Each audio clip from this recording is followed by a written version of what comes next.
Sziasztok! Rajzoljunk együtt cicát! Kezdjük a feje megrajzolásával. Ezután jöhetnek a fülei, amik háromszög alakúak lesznek. Így.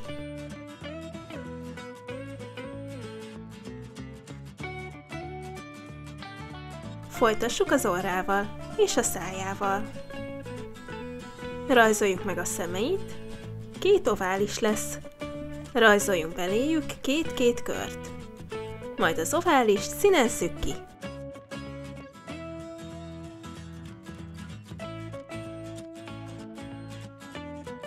Az arca 2 oldalára kerüljenek a bajszai. Folytassuk a teste megrajzolásával. Innen egy ívelt vonalat húzunk, majd melléje egy U betűt. Ezzel meg is van az első 2 lába. Majd innen a fejét és a lábát egy görbe vonallal összekötjük. Végül megrajzoljuk a farkát. És most színezzük ki.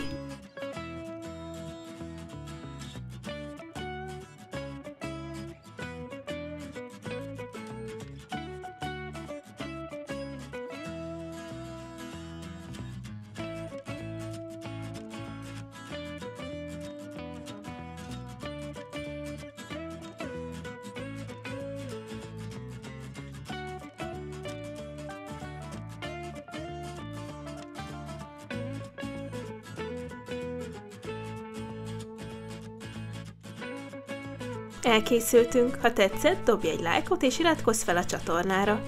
Találkozunk legközelebb. Sziasztok!